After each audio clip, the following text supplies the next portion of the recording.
Yeah.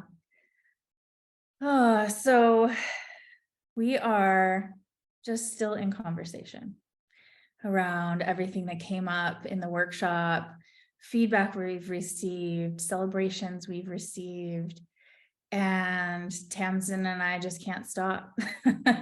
We want to stay in the conversation. And so we just figured we'd just chat together about some of the points we covered, some of the points we didn't get to because we just filled up the time.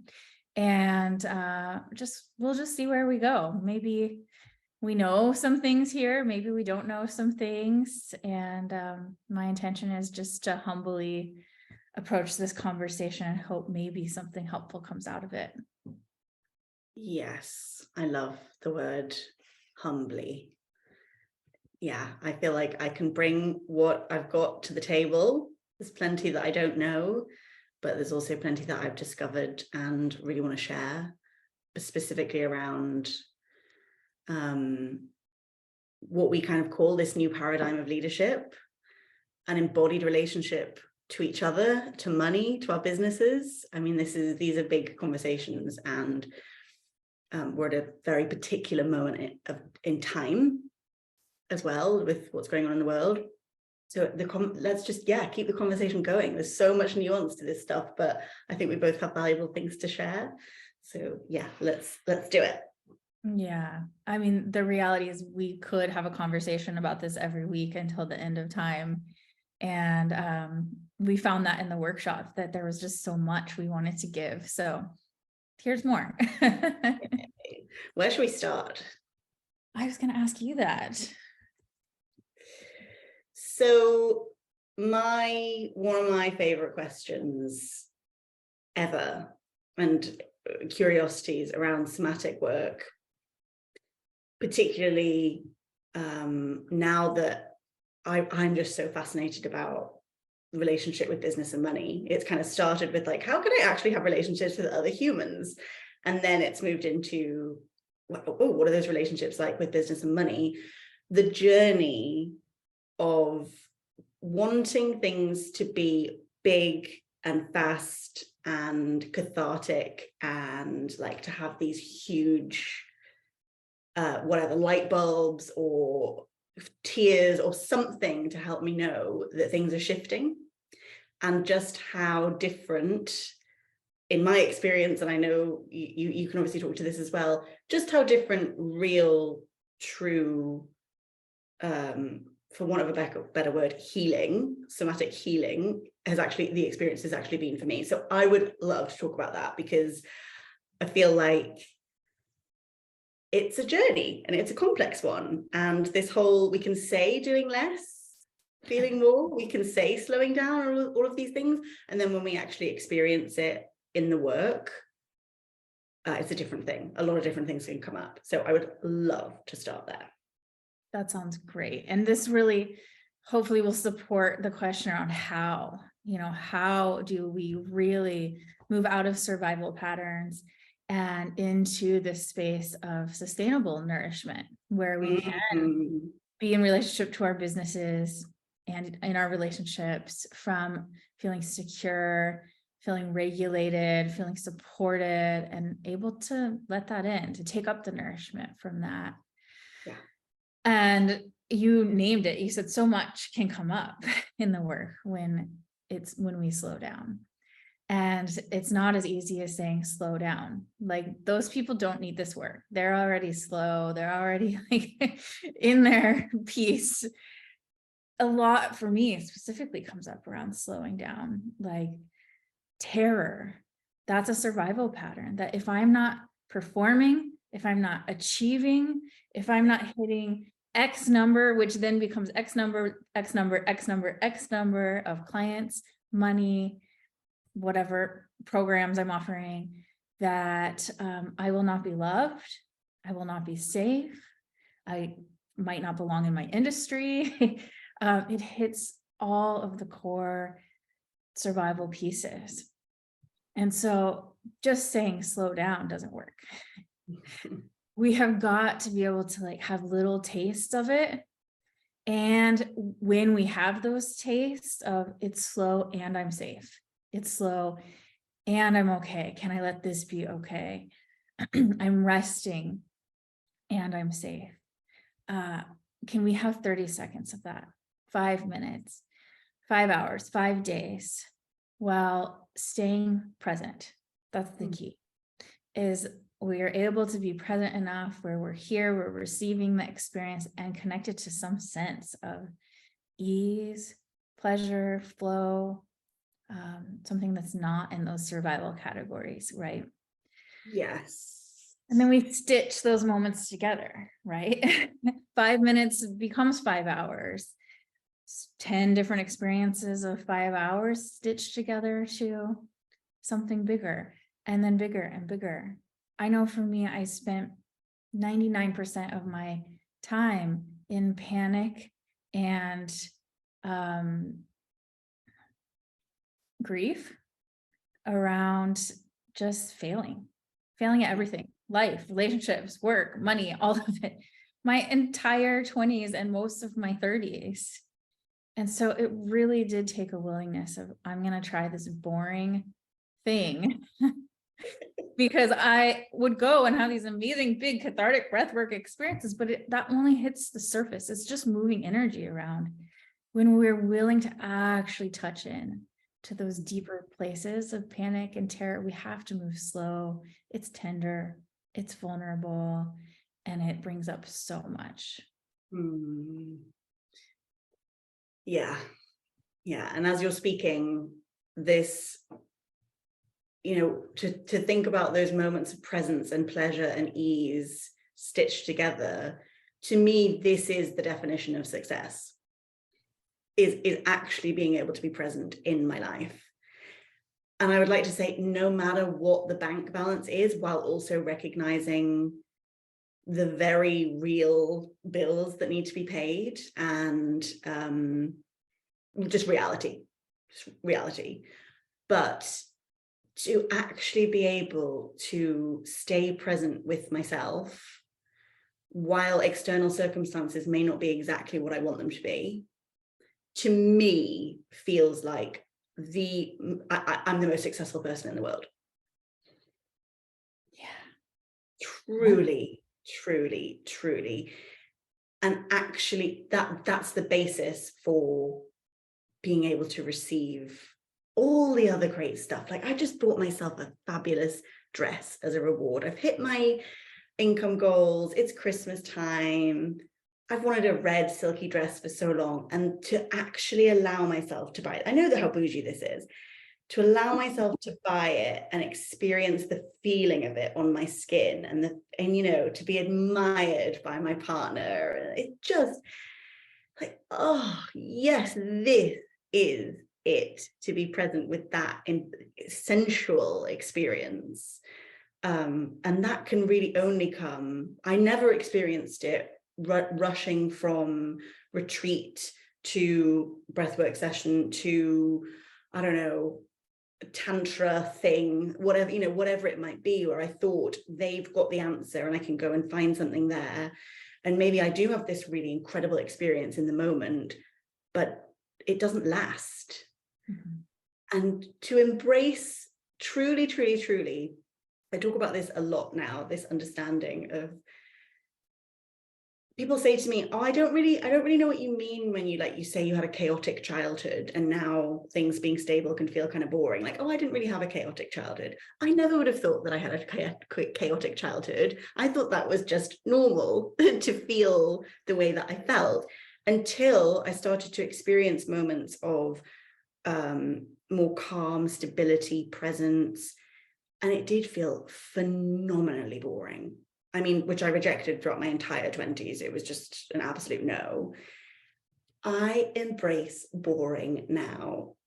Every day, I'm so thrilled to live this, boring life, which is recalibrated in my system to actually be, oh, this is just stability. This is what stability feels like. And it's not sort of super flashy, exciting, going on yachts or designer handbags, which isn't my version of wealth. My version of wealth is something really different, something like super boring. It's probably like having, you know, a family holiday a year, because we didn't get that when I was growing up. So it's recognizing what actually feels really wealthy and abundant in my system is something, it could be labeled as boring. Let's do that together. Let's go back and forth and just name our somatic experiences of wealth when we feel it, like one sensation at a time. And then folks who are listening can chime in too and throw their sensations. And it's like what that is in this moment that could change by later today. Our bodies are living, breathing beings. Yeah. I'm in. I'm right. Going there. Wealth. What is wealth?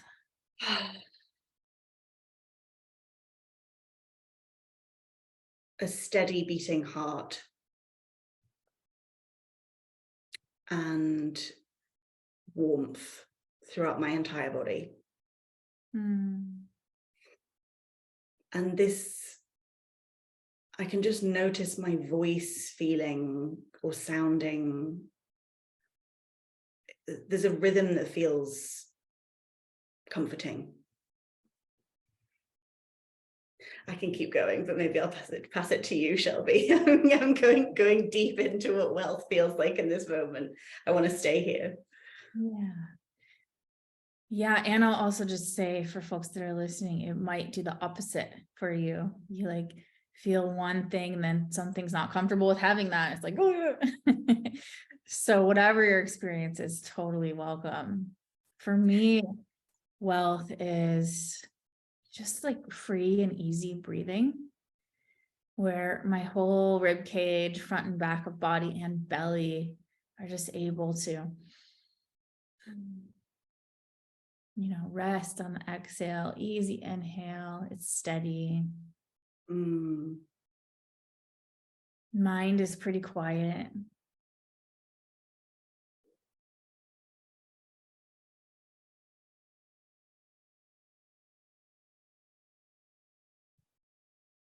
The interesting thing is it's like boring because it's not like, oh, that hurts, this is loud, this is dramatic, I have this big feeling. It's like, oh, there's some peace here. I feel a steady foundation in the base of my body, through my legs, through my sacrum, through my tailbone. My womb feels just like resting.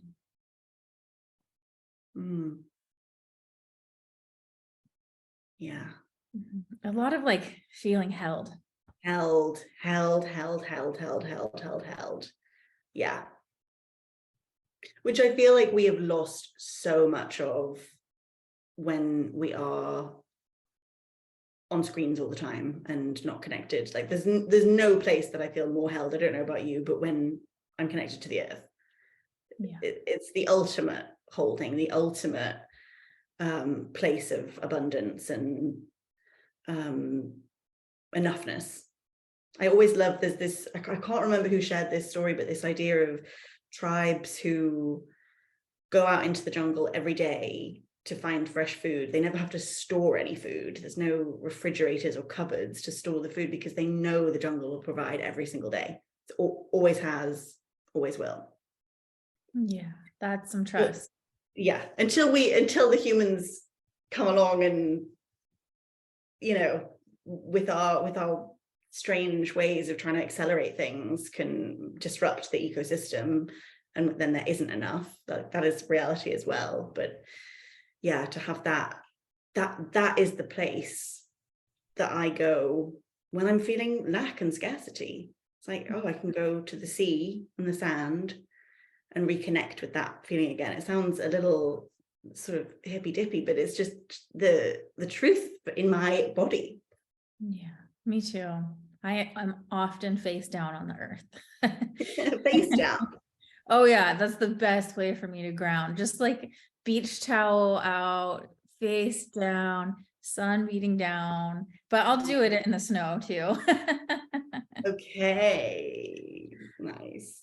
I want to also just make space for, you know, any of us who go through that process of what could wealth feel like, what does wealth feel like in my body, and what happens when I can't find it, or what happens if nothing, I never feel safe. I don't feel safe to feel wealthy. I don't feel safe to feel present, and how to tend so that we can regulate.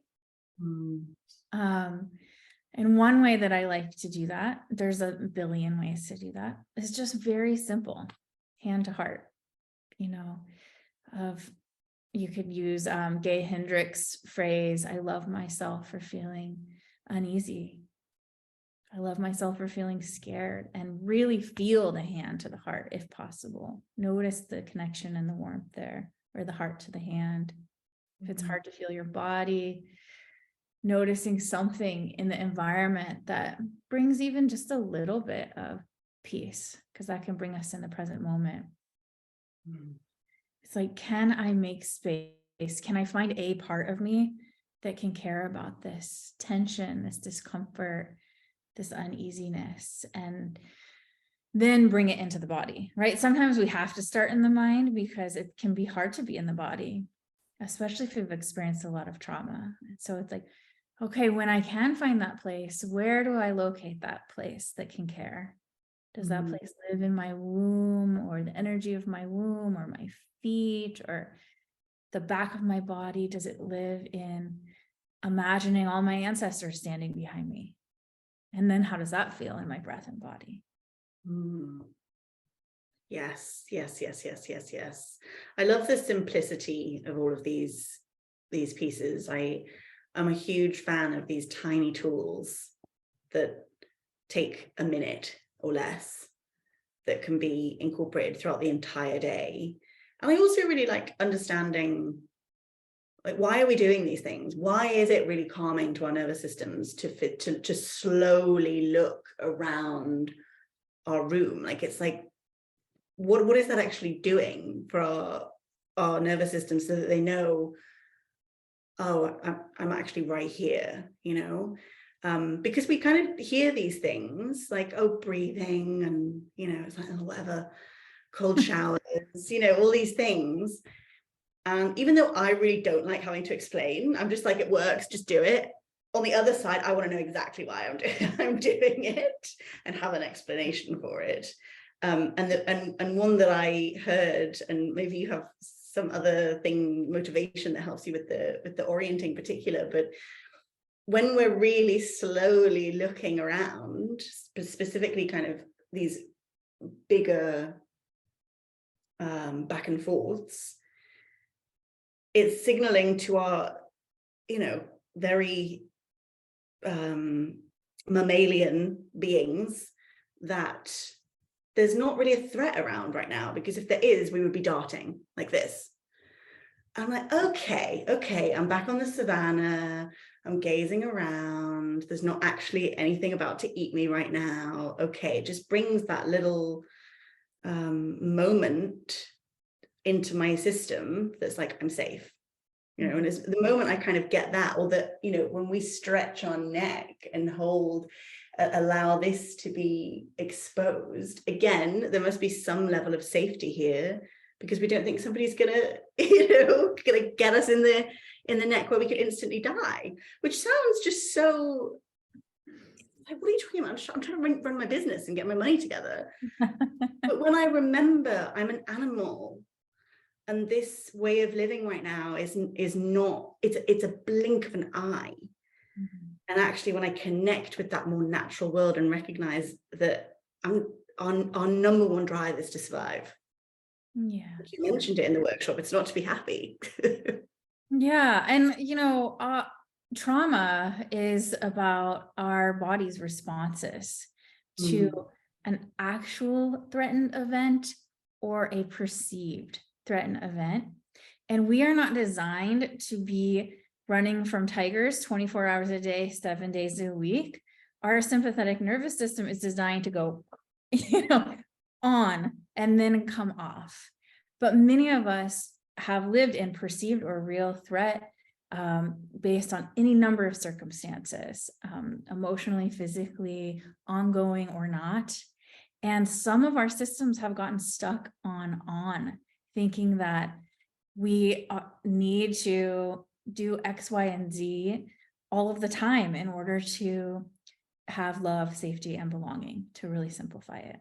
And so what we're doing with these really simple things is we're communicating to that primal brain, it is safe here in the present moment, just like you said, in a very simple way. It doesn't get that communication through talking it out. It's like, and doing complex things. Very, very simple. And yeah, when we take time to look around, it actually connects with the vagal nerve, which when it's regulated, helps us be in connection in the present moment to our people, to our environment, to our support, and all of that. So Yes. it's simple, but it works for a lot of yes. And I would add, be able to think clearly about our businesses and our financial lives. It's incredible to me to look at a spreadsheet when dysregulated compared to looking at a spreadsheet when regulated. They are wildly different stories that I'm telling. One is, this is a disaster. I'm not going to be okay. I must do something right now. And one is, okay, yeah, what actions can I take to have the result that I desire? And I trust that everything is going to work out, because there's a lot of evidence that it does.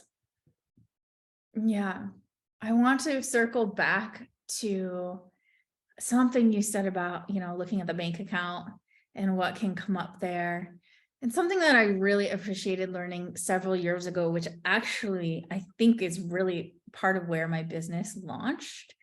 I mean, I've been in my business for over 15 years, but expansion happened very quickly a few years ago. And it was, if you are in scarcity mode now with your bank account and your money, it's going to be exactly the same as when you've made 10 times as much or 100 times as much. That if we can start building foundations of safety and presence and connection into what our markers of success are, whether it's money, the amount of clients, how much we're working, what we're doing in our off time, all of that, our health. If we can let ourselves, even when it doesn't feel like it's enough, start accessing some things that do feel like enough, just enough, and to celebrate that, to honor that, that is what grows too. So if I have one student sign up for a new program, I celebrate it just as much as I would celebrate 100 people signing up. I let my system feel the gratitude, feel the genuine connection with the person that said yes, feel the abundance of the sign up, and let that land in my body.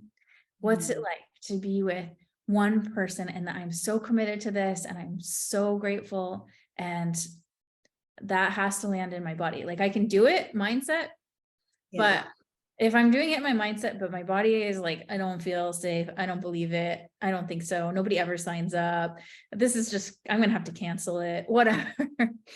But if I can somehow go, okay, I know that when I can get into a physical somatic experience, even just 1%, I'm here for this. It's safe for me to be here for this. This is my life's work. It brings me joy. I'm excited to meet this person. Feels so much better. The urgency washes away, and it works when now 100 people sign up, and maybe I want 200, it's like never fucking ends. And so if we can start now with what we have, it just is a map for the future, right? That we don't have to do it when we get there.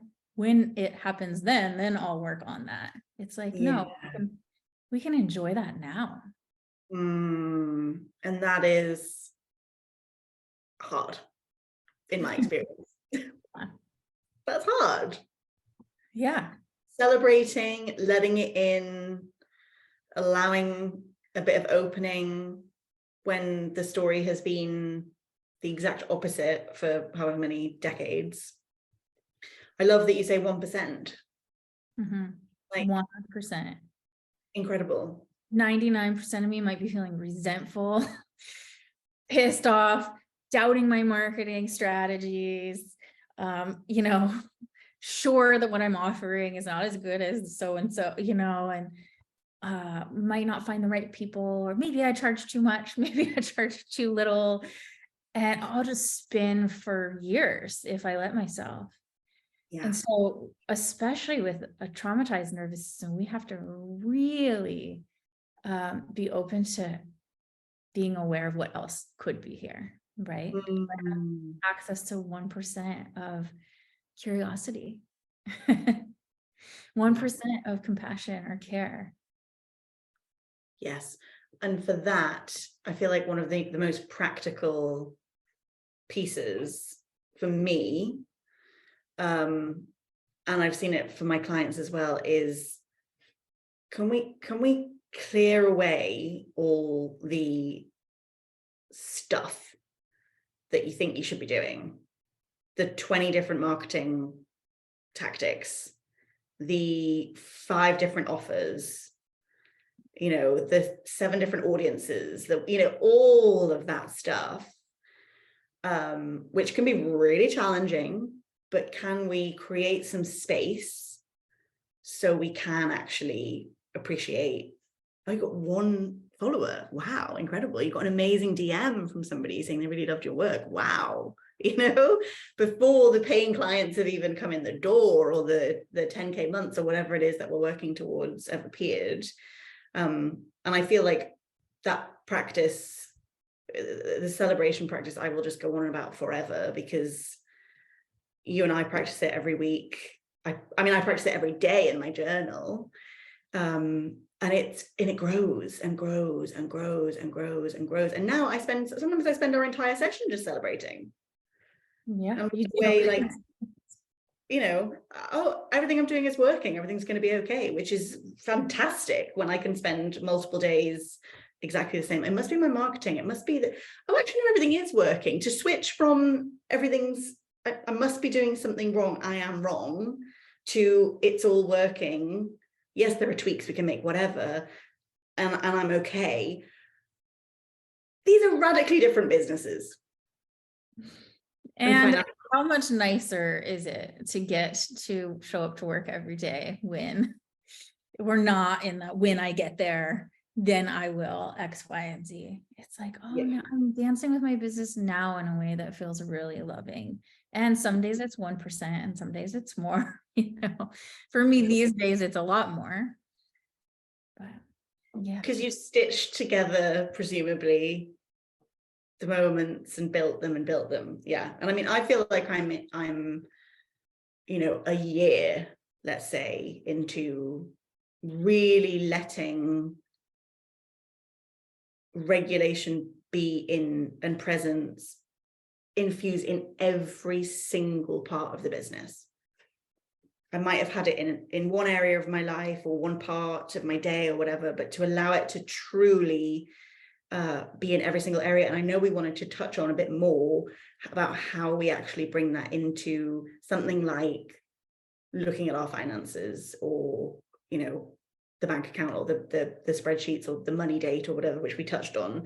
So do you want to move there now, or is there anything else you want to say around what we were just speaking on? No, it all feels perfectly connected. I think the only other thing I'll add is, we're using the word regulation a lot, and it's very nuanced, which I said in the workshop, and there's so many ways to support regulation coming on board in our nervous systems. And it's not taking a bubble bath. But it can be. I love a bath, Shelby. That is a regulating activity for me. Okay, you can have that. But my favorite way of really allowing regulation for myself and supporting it in a very consistent, very dedicated way is through the experience of building co-regulation. I work with a healing practitioner once a week, if I'm lucky, sometimes every other week. I actually have several. And at first, when I started working with people who actually know how to do co-regulation work, who understand attachment systems and what happens, why we get all keyed up around relationships and not being able to take in support from our communities and from other people in our circles, being able to let in support and co-regulate with another human is the biggest gift I have ever learned. It's not something we can make happen. It's something that we can be open to over time. But I really enjoy starting with the experience of co-regulation, because that is how we were supposed to learn regulation as babies. Is we regulate all of our systems, our digestive systems, our immune systems, our emotional systems, everything through the primary caregiver and the baby. That they learn the sound of the heartbeat, the breath, their emotions in connection. So many of us had that ruptured. And so we try to self-regulate and we try to do all the right things, the meditation and the self-care and the cold showers, and it doesn't work because that foundational piece of co-regulation, feeling safe and supported and being able to lean into nourishment and support of another safe enough, good enough human being didn't happen. And so for some of us, we actually need that first. Not everybody. It just depends on what happened in your own life in early relationships. But I think it's really important to say that, because so many folks out there, like, you can get regulated by buying yourself roses. And it's like, maybe, but it's actually a relationship that you have to build consistently over time, that you come back to in yourself and in relationship to others. That is how we were built to come into regulation. And from co-regulation, that's when we can self-regulate. You think of little ones kind of going out into the world, exploring, having their wins, having their mistakes, and then they can self-regulate because they're like, oh, I learned how to do this through the relationship with my primary caregivers. I didn't get that. And so I needed to learn how to regulate first through a safe enough relationship to a therapist. There's so many ways to do it, but I'm such an activist around that, that we throw around that word so much. And when we say regulate, we mean being able to stay present, 1 foot here instead of getting hijacked into the past or stuck in the future. Being able to feel our breath in our bodies, our feet on the ground, responding to things that are maybe overwhelming or challenging instead of reacting, being able to stay connected. And social is the wrong word. It's a word we use for when that full regulation is on board, but we can be in connection in a healthy way. That is regulated. Yeah, I think I just say all of that around the regulation and the co-regulation because I want to honor that every single one of us here has a different path with how we find regulation and co-regulation. Some folks do have early developmental trauma and will need that co-regulation on board before being able to take up the nourishment from more basic individual practices. For me, I mentioned my neurodiversity in the workshop, and I know there are several folks here in the workshop and listening who also experience that. And so the more I have been able to regulate, co-regulate, take up the nourishment from both of those things, the more I've been able to run my business actually in a way where the neurodiversity used to feel like I'm just going to put that over there. I'm going to ignore it. I'm going to power through. And then I'm going to be so overwhelmed and exhausted by the end of the day because I'm just going to work the way that I think I'm supposed to in order to be successful. And it was so draining, and I would burn out a lot because there wasn't space for me to actually have compassion for my particular regulation.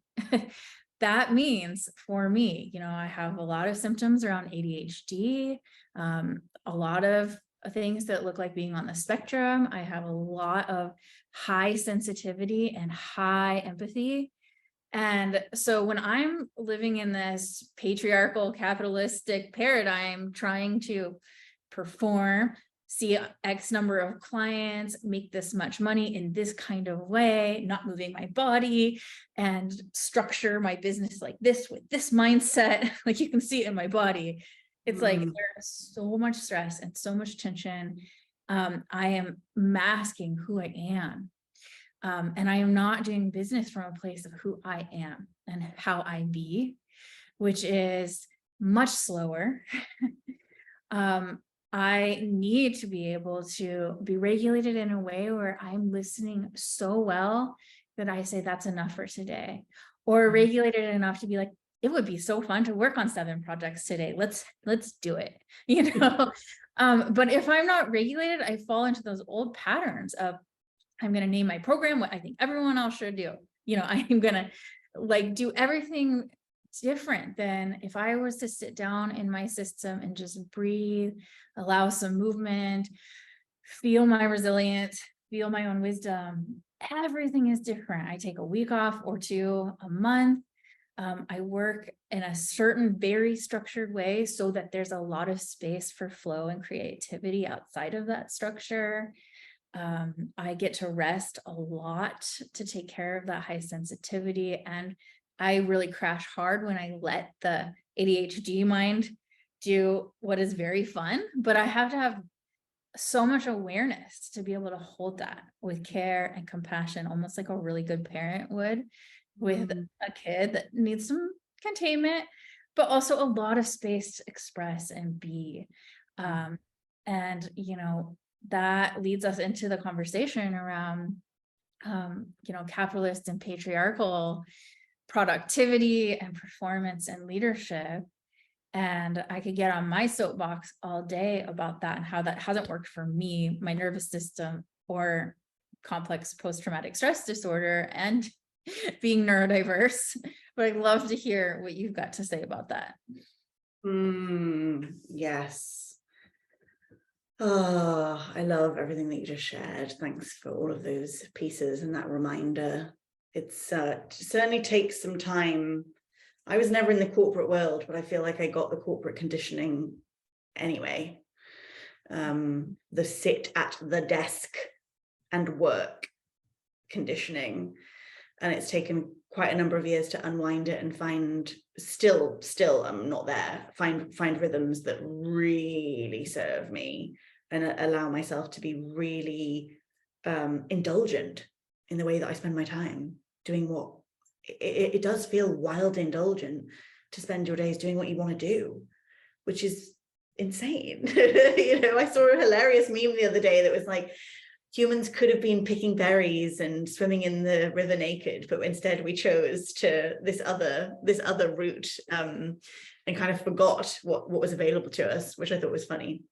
But I feel like some of the principles of a different form of leadership are really, really, really basic and really need to be repeated ad nauseum, because the more of us who are banging this drum and living this way and showing that it can be really fruitful and beautiful for ourselves and our communities, I think just the more disruptive it is. We're not so much on the fringes.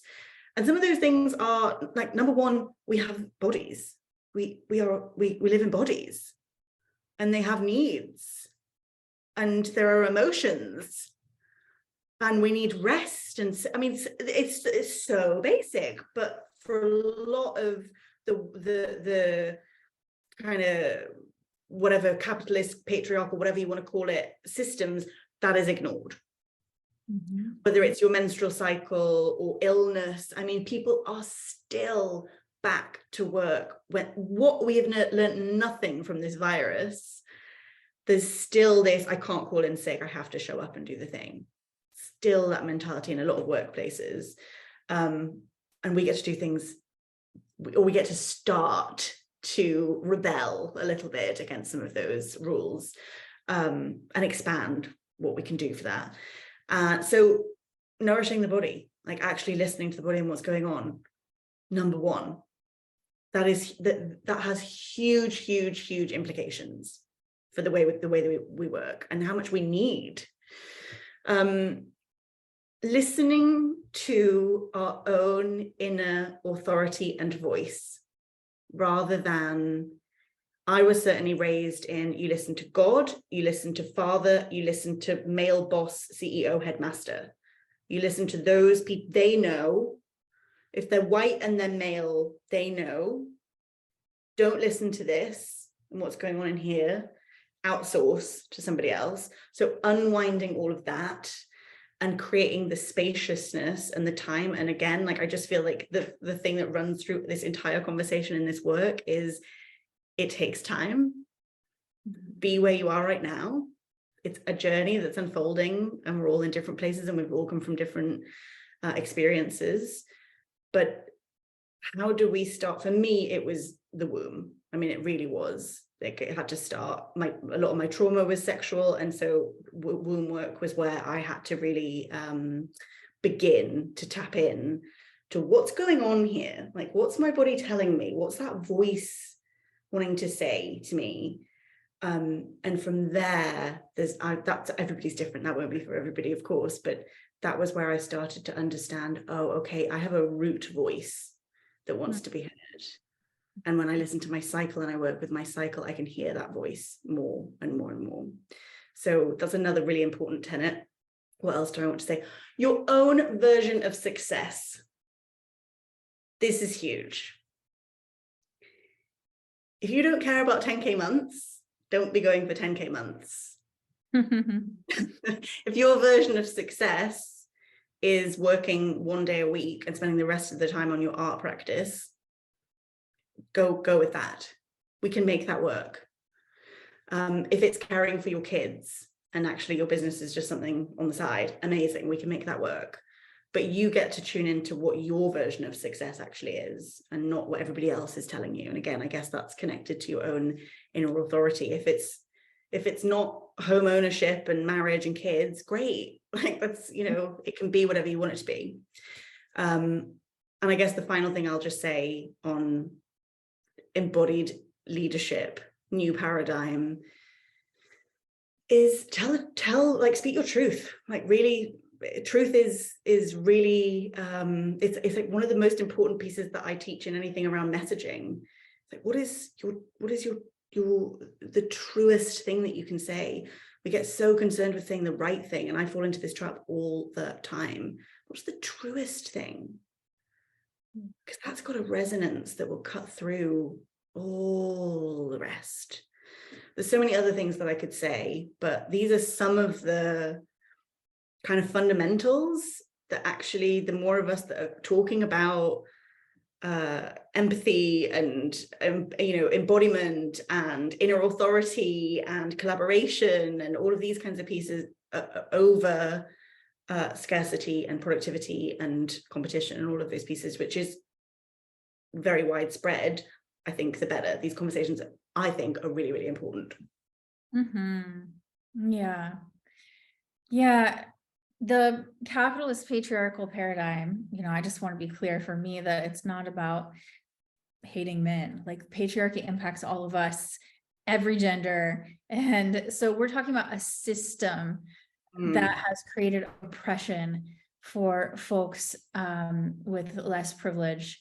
And it's really interesting to be talking about, well, you can have work 1 day a week, or focus on this and focus on your body and your feelings. Because I imagine some people here are like, no, I can't. I don't have time. I don't have the money. I just have to work. I can't even pay my bills. This sounds like privilege, right?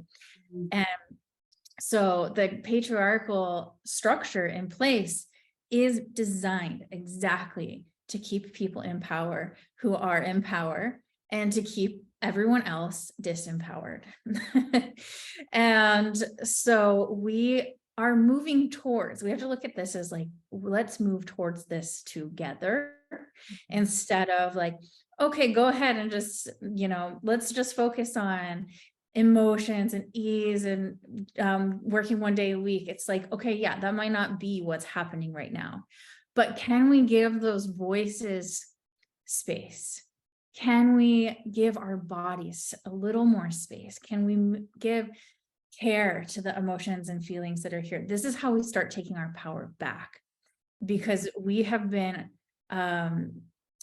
asked to be totally dissociated and disconnected from all of those things. It's been conditioned into most of us most of the time, especially folks who have been marginalized. And the more we can move towards, little by little, titration, one thing at a time. Can I just take 3 breaths with this emotion? Can I give myself 3 extra breaths in the bathroom to do a little mindfulness practice before I have to go to work? Then we stitch those moments together and are able to be more empowered, because when we're in our bodies and in our feelings in a present and safe way, then we have choice, and then we can act from that place. And for some of us, that might be 3 breaths today and tomorrow. For some of us, it might be restructuring our entire business plan tomorrow in our lives. It just depends on what's available and possible given your level of resource today.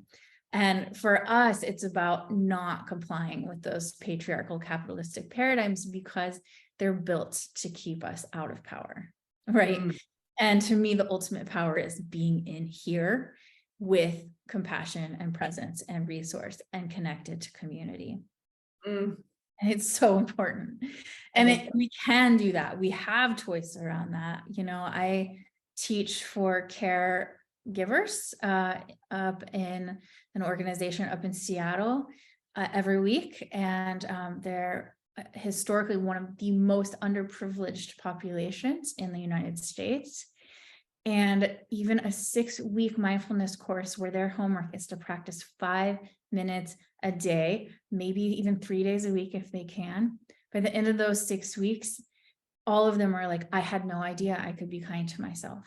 Like I have just been outsourcing my energy, my kindness in this productive, survive, achieve experience. And the reality is we can, with 3 breaths, 5 breaths, start taking our power back together and doing things the way that we want to be doing them.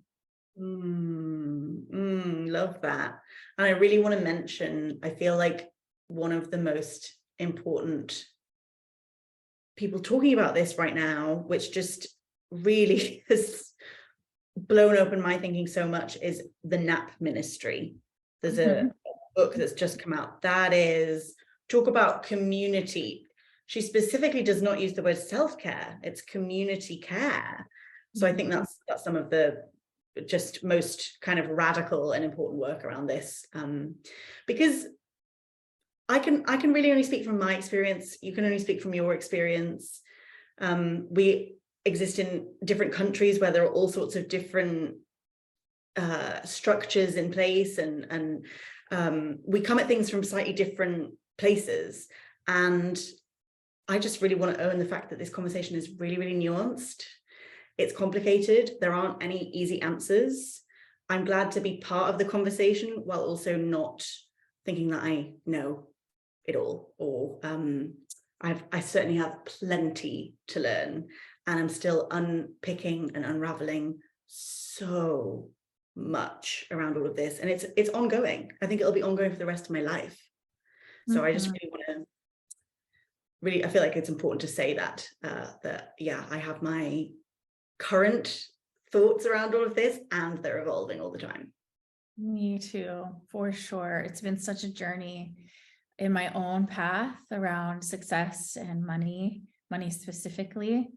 And I don't know, everyone's path is different. And we could just as easily today be talking about like how to work with your nervous system when you're like just nailing it, like making, 6-7 figures and living a life you maybe could have never dreamed of or did dream of. And now it's like you're calibrating to it. And, we've been talking a little bit today about the other side of like how to kind of grow. And every single step of the way, there are things to learn, things to meet, identities to hold preciously and in a caring way. And that idea of community care, I think we could offer that more and more to each other, you know, to elevate each other, hold each other up, celebrate each other where we can, and to hold each other in all the tenderness and vulnerability, because it's a lot. We're working through a lot together. So For sure. thanks, Tamsin. It's fun just being in the conversation with you. Yeah, I feel the same. Thank you, Shelby. I'm sure there'll be more to come as well. Yeah. All right. Have a great day.